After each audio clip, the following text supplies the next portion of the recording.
Hola a todas y todos los que nos escuchan el día de hoy. Yo soy Alejandra. Yo soy Anet.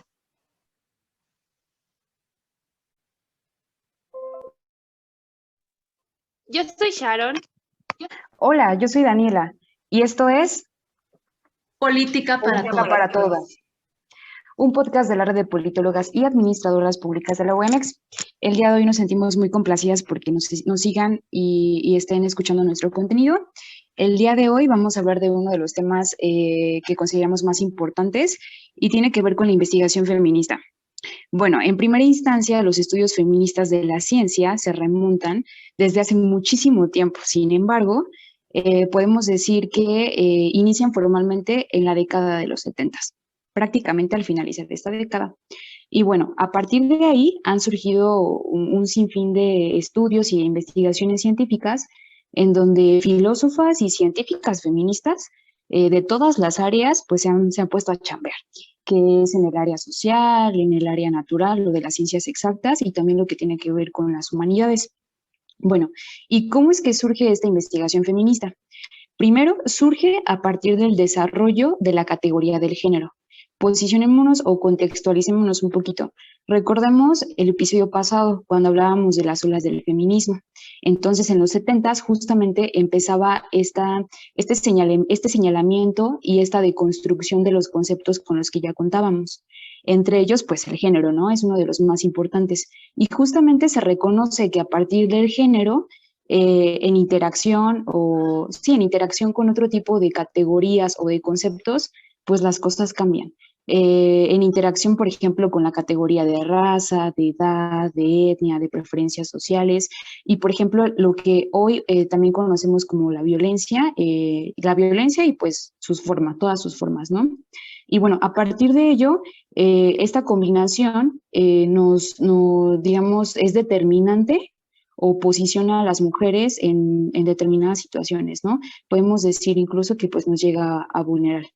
Y bueno, dentro de estos estudios de la ciencia, pues se han abordado distintos aspectos sobre la historia, la participación y la injerencia que las mujeres han tenido a lo largo del tiempo, pero también se habla mucho de la situación actual, cómo estamos y también hacia dónde vamos, ¿no?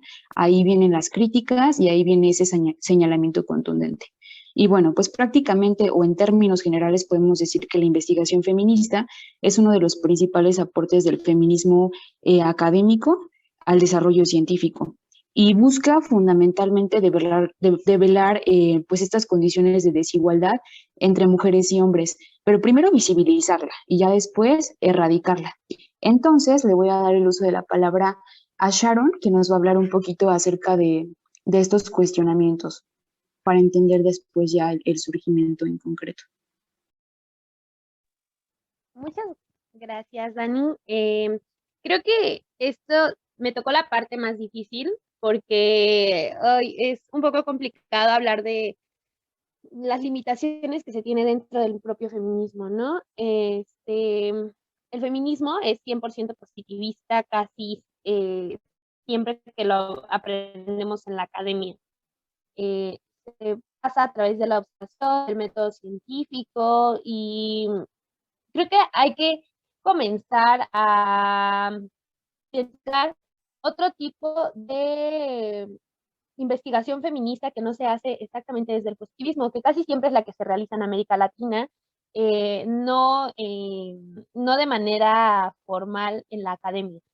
Y por eso ahora se habla tanto de estos feminismos como blancos, ¿no? Que vienen desde una posición de privilegio, que desde luego es la universidad, porque no todas las mujeres tenemos acceso a la educación formal. Y en ese sentido, pues bueno, hay un montón de cosas que no identificamos como desde siempre, que ahora estamos hablando de manera mucho más contundente, como es, por ejemplo, estos temas de la interseccionalidad, ¿no? La investigación feminista nos ha permitido hacer un montón de cosas, nos ha permitido hablar ahora de lo que es el género, de también lo que es la construcción social, la división del trabajo, no solo de eso como a grandes rasgos, sino también como de qué manera diferenciada afecta a las mujeres racializadas, a las mujeres clase medieras, y porque al final creo que el feminismo, si algo nos ha demostrado, es que todas las mujeres sufrimos opresiones de distinta manera, ¿no? Pero al final todas hemos sido oprimidas en ese sistema capitalista, patriarcal, de muchas formas. Los estudios de género, a su vez, durante muchos años, que fue difícil mencionar, o más bien el hablar tal cual del feminismo, se disfrazaba un poquito sobre los estudios de género para que se recibieran de mucha mejor manera, pero estos nos permitieron hacer críticas muy fuertes a nuestro sistema a nuestro sistema en el que funciona la sociedad actualmente. ¿Cuál es la limitante de todo esto? Pues que hemos generado la teoría feminista que actualmente se lee y se conoce a través de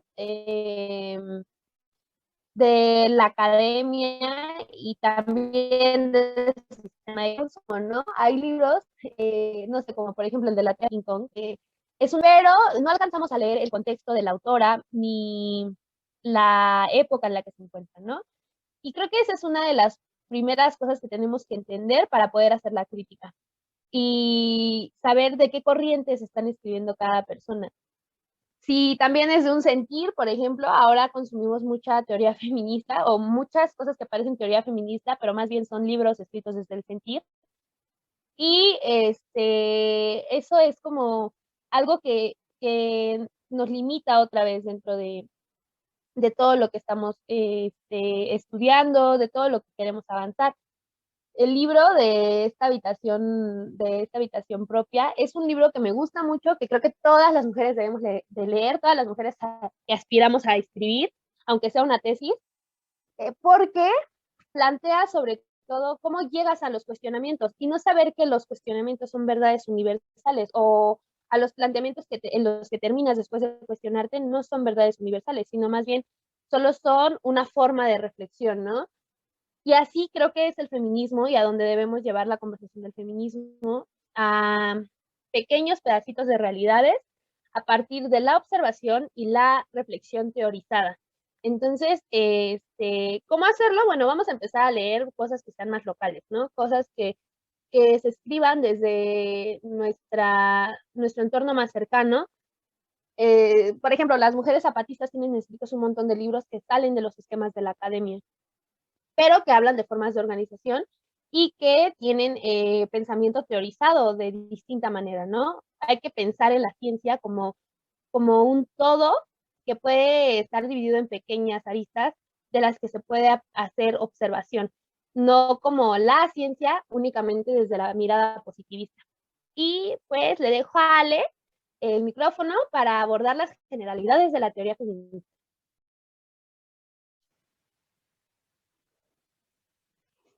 Gracias, Sharon. Pues bien, remontémonos a lo que es la teoría feminista.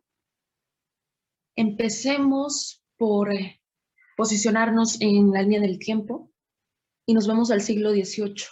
Recordemos que esta teoría surge como aquel ideal de romper con la estructura y sistema diseñado para el hombre, el sistema androcentrista, donde el hombre es superior a la mujer, donde sin ningún problema podía incursionar y desarrollarse en la vida pública, mientras que la mujer ama de casa, el sector privado, donde no se ve, donde se invisibiliza como responsable del hogar. Nos vamos al Renacimiento, a la Ilustración y a este periodo de la historia donde surge la Revolución Francesa, donde ustedes recordarán aquella declaración de los derechos del hombre y del ciudadano. Jamás menciona derechos de la mujer o de la ciudadana. Justamente aquí me gustaría retomar en mi episodio pasado que ustedes hablaron de esto, Anet y Dani, sobre las olas del feminismo, que si bien es cierto, se comienza a escribir en la primera ola sobre la respuesta que la mujer tiene acerca de aquella declaración de los derechos del hombre y del ciudadano. y es Olympe de Gouges, quien escribe Derechos de la Mujer y Ciudadana, y aquí reivindica todos los derechos civiles para la mujer. Uno de los primeros documentos con igualdad jurídica y legal para las mujeres. Es sumamente importante tomar y retomar estos textos como referencia para el inicio de una era que tendremos que estudiar y entender a lo largo de la historia hasta ahorita actualmente. Me gustaría también mencionar a Marie Wollstonecraft y su texto llamado Vindicación de los Derechos de la Mujer, que es un texto que funda como tal el feminismo, y aquí se rompe esta relación, se aborda la relación de los géneros, que no es un tema natural, sino algo cultural, algo que se construye, producido a través de la educación. Retomar, insisto, estos textos, estos acontecimientos de la historia es sumamente importante para notar la evolución que hemos tenido a lo largo de la historia. Por supuesto viene la segunda ola, que es el sufragismo, hablamos de una tercera ola, donde aquí ya empezamos a ver, a vislumbrar corrientes del feminismo. Hablamos de un feminismo liberal, un feminismo radical, en donde el liberal lucha por cambios en la estructura, cambios por lograr una igualdad. Estamos hablando de los años 60. Una igualdad económica, una igualdad laboral, donde las mujeres podamos tener esa oportunidad de incursionar en el mundo laboral, económico, social, que se tome en serio nuestro papel, nuestro sentir y nuestra intención. Normalmente muchas veces cuando escuchamos feminismo radical, las personas se imaginan otro tipo de situaciones, y lo que refiere esta corriente es estudiar el problema desde la raíz, arrancarlo desde la raíz. ¿Y cuál es el problema para esta corriente? El patriarcado, que el sistema de dominación del hombre sobre la mujer es evidente en todos los ámbitos: político, social, cultural, económico, laboral. Y lo que se busca al final del día es cambiar esta configuración, esto que se ha impuesto, esta intención de la mujer excluirla, ella a lo privado, el hombre a lo público, y poco a poco posicionarnos en ese empoderamiento en todos los ámbitos y rubros. La teoría feminista surge, lo veo así, chicas, no sé ustedes cómo lo vean, como esa sed, esa hambre de decir, oigan, estamos aquí, existimos, tenemos capacidades y aquí estamos, tómenos en cuenta, y porque tenemos los mecanismos para poder estar ahí presentes. Igualmente esta teoría abraza la idea de que solamente no existe un prototipo de mujer. Existen múltiples escenarios, como bien lo mencionaba Sharon, contextos, historias, cultura. Y aquí es donde aparecen los diversos feminismos, ¿no? El tema, considero yo, es abrazarlos, acompañarnos y seguir estudiando todo este tema y seguir aportando desde nuestra trinchera, ¿no? Entonces, pues, Anet, te dejo con el uso de la palabra. Muchas gracias, Ale. Y bueno, ahora el tema que a mí me toca hablar es la incorporación de la perspectiva de género en la producción científica. Vamos a partir de que el término perspectiva de género puede entenderse como un punto de vista a partir del cual se visibilizan las diferentes formas de realidad, esto ya sea en el ámbito científico, académico, social o político, y toma en cuenta las implicaciones y efectos que las relaciones sociales tiene en el tema del poder y los géneros. Un aspecto muy importante de esta perspectiva es que se busca visibilizar a las mujeres y reconocerles en cuanto a sus relaciones sociales, pero partiendo de que éstas se encuentran atravesadas por un sistema simbólico de dominación que subordina a las mujeres. ¿Cuándo se incorpora la perspectiva de género en la producción de conocimiento científico? La verdad es un hecho muy reciente, estamos hablando de aproximadamente 3 décadas, y esto se va dando como resultado de la incorporación de las mujeres feministas en la ciencia, a la vez que se retoman las teorías feministas para realizar una problematización y reflexión acerca de cómo se estaba produciendo el conocimiento, quiénes producían conocimiento y la forma en la que se producía el conocimiento.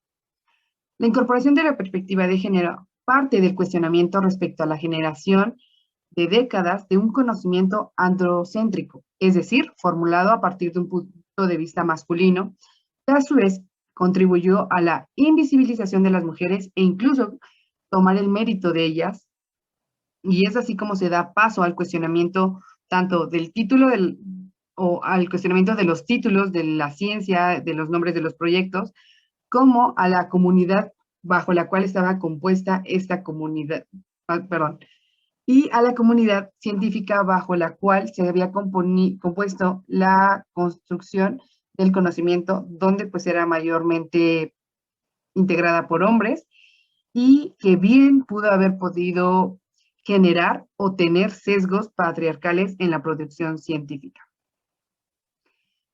Nos vamos a ubicar hacia los años 80, donde comienza la crítica y esta comienza a multiplicarse dentro de la producción científica. Es decir, las mujeres comienzan a cuestionar de manera constante a la ciencia y cómo se ha formado, de tal forma de que se comienza a establecer un campo de estudio sobre la perspectiva de género en la ciencia. Y aquí surge una serie de interpretaciones que ayudaron a construir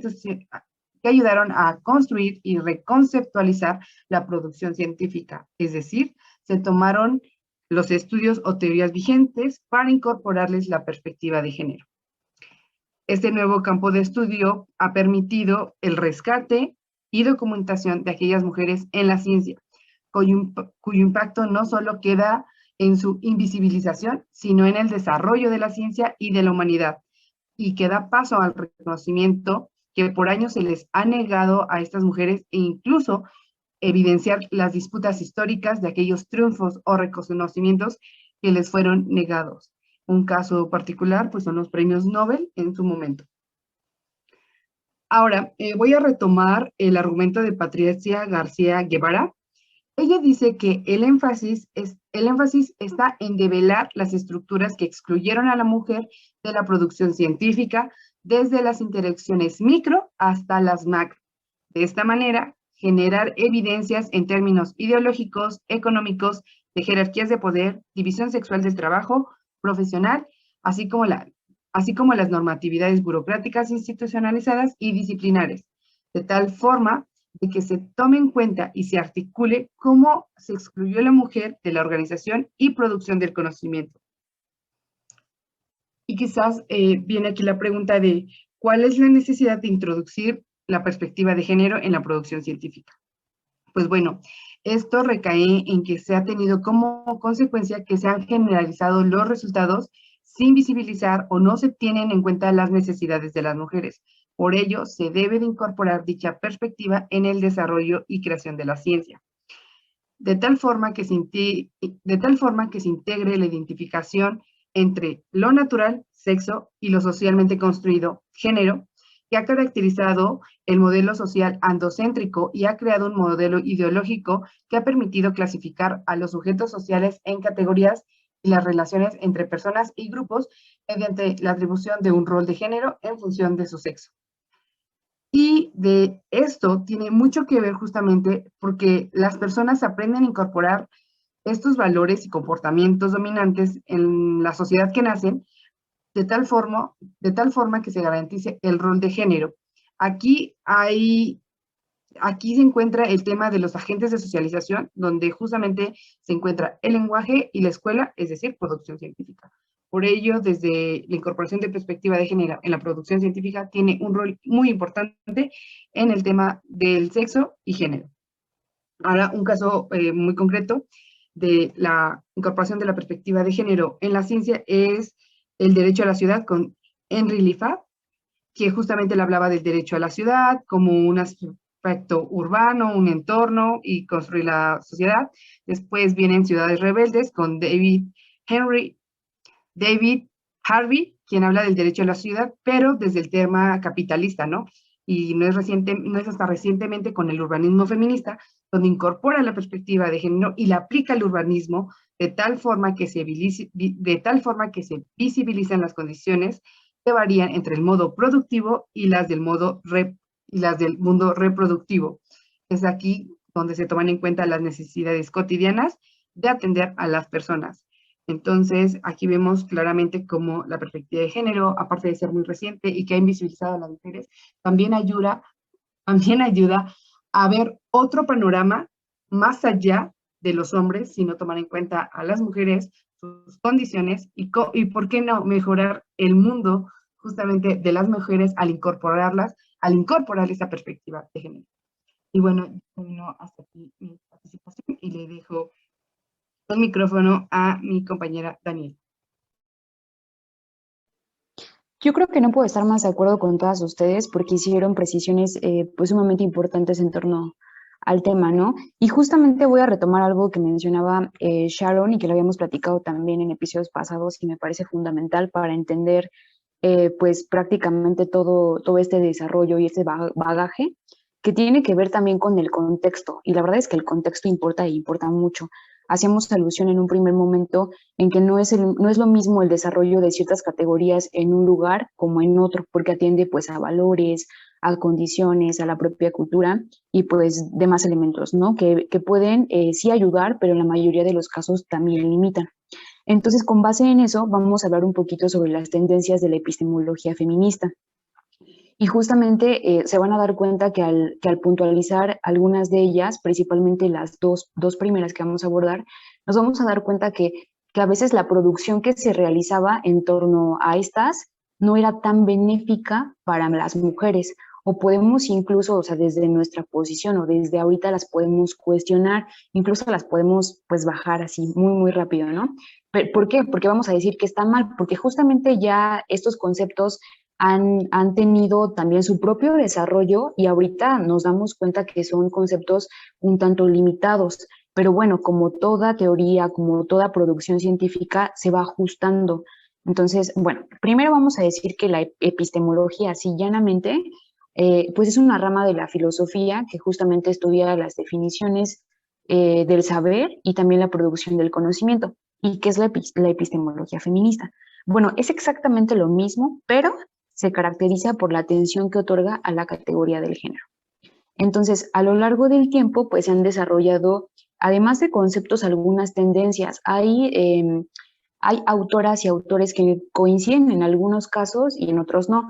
Es por ello que solamente nos vamos a remitir en este episodio a tres tendencias principales y van a ubicarlas perfectamente a lo largo de la historia, ¿no? La primera de ellas se llama la teoría del punto de vista feminista o standpoint.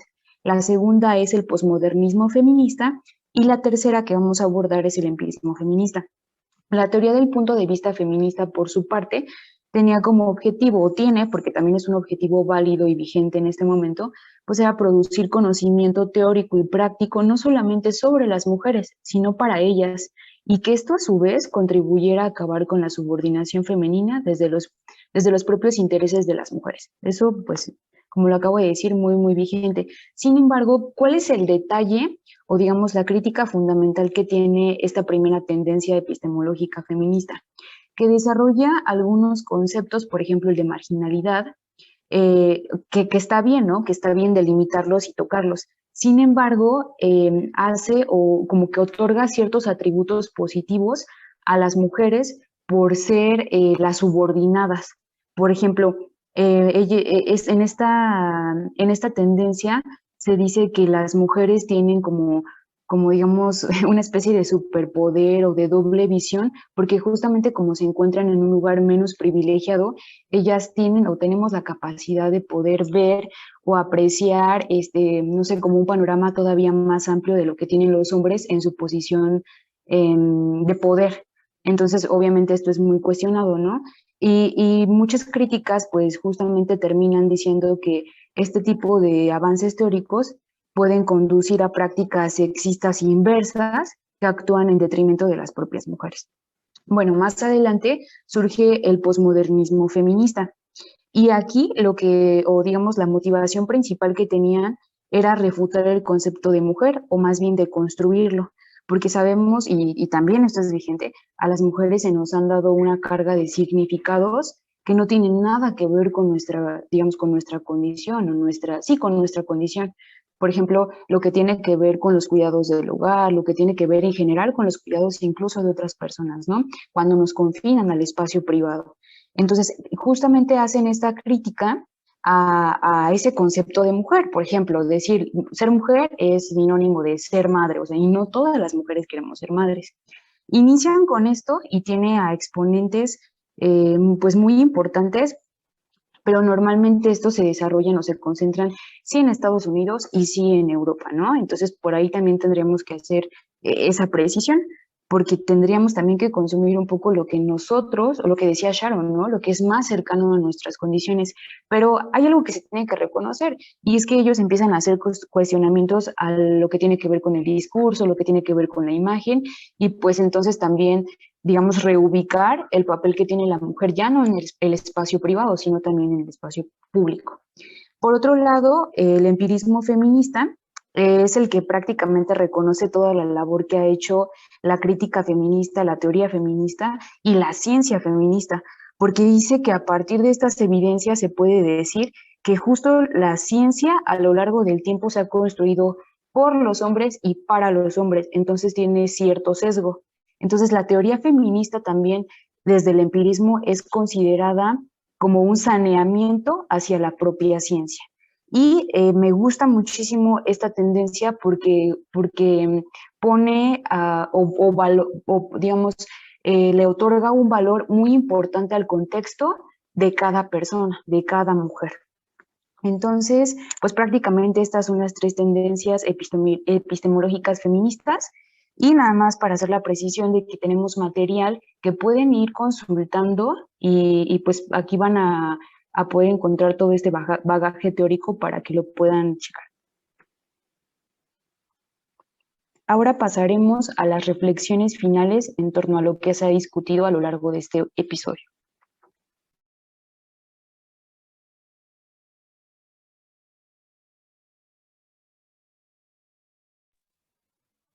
Ay, si no les molesta, yo comienzo. Solo rapidísimo. La verdad es que este es un tema muy, muy, muy importante.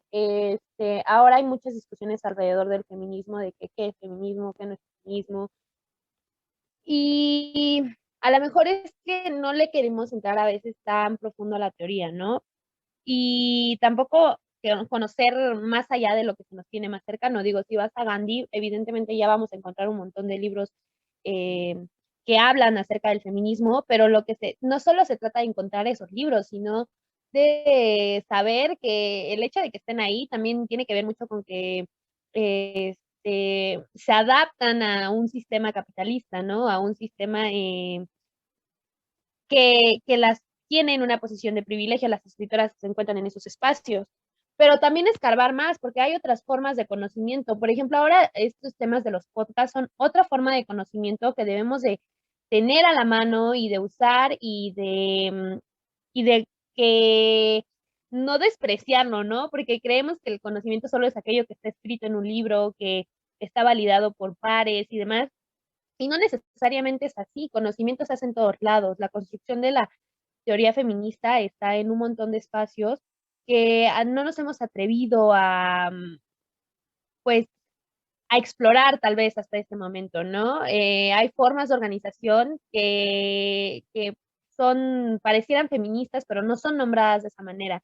Entonces creo que esta forma ahora de hablar del feminismo es muy amplia y tenemos que conocerla cabalmente, ¿no? Al menos las bases, al menos, aunque no todas las teorías al 100%, pero sí tener una idea de lo que se está hablando. Para no poder, porque a veces también caemos en causarnos en espacios que no son propios, a los que no pertenecemos. Y creo que ahí hay un gran reto. Esa es como mi invitación a que todas quienes nos escuchan, construyamos diálogos, construyamos conversaciones alrededor del feminismo que involucren a lo que ahora conocemos como la intencionalidad, y que van a ver cómo eso nos va a abrir un panorama tremendo, y entonces ya no vamos a quejarnos de que nos digan privilegiadas, sino lo vamos a entender como que lo que hoy conocemos como privilegio tiene que ser un derecho humano para todas las personas.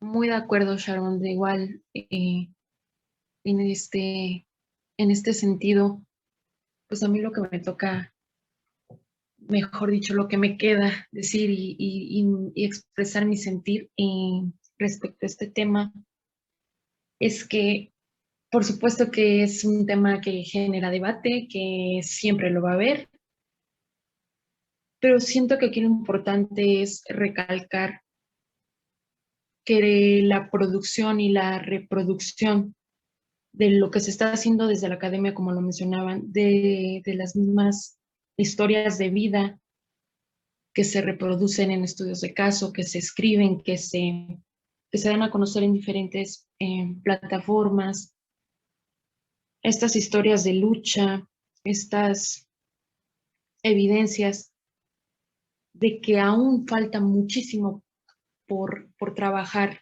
en este tema. Es importante darnos cuenta que, aunque sea poco a poco, sí estamos avanzando, de seguir abrazando este movimiento con mucho amor, con mucho afecto, apropiarnos y defenderlo, ¿no? Estamos en una lucha constante por visibilizar, por deconstruir varios roles que se nos han impuesto simplemente por el hecho de ser mujeres y de construir nuevas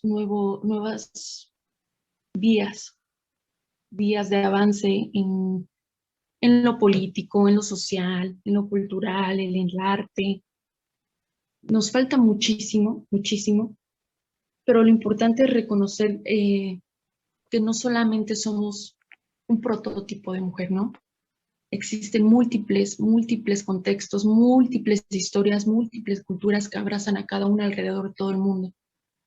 Es importante ser conscientes que no solamente de este lado del mundo se está luchando en todos los países, en todos los lugares. Todas deseamos seguir trabajando sobre este camino y acompañarnos es lo mejor. Reproducir y producir conocimiento, insisto, de lo que se está trabajando ahorita, desde la academia, desde lugares específicos, es muy importante para que esto siga teniendo un impacto. Bueno, ahora en mi reflexión me hace pensar, en primer lugar, cómo a partir de las teorías feministas hubo una reconstrucción de la ciencia, ¿no? En primer lugar. Y de ahí se genera esta perspectiva de género para reivindicar y visibilizar el papel de la mujer, pero también ponerlo en un plano teórico. Y para mí eso es sumamente importante porque todos los años que se les ha invisibilizado a las mujeres, pues ahora estamos del otro lado donde podemos visibilizarlas y sobre todo pugnar porque esto no vuelva a suceder. También algo que yo me quedo y que ahora reflexiono y que justamente existen ciertas mujeres hablando de este tema, es darnos cuenta también desde nuestra formación académica qué tanto o cuál es el número del porcentaje biográfico que utilizamos para nuestra formación académica representa o tiene que ver con el trabajo de las mujeres, ¿no?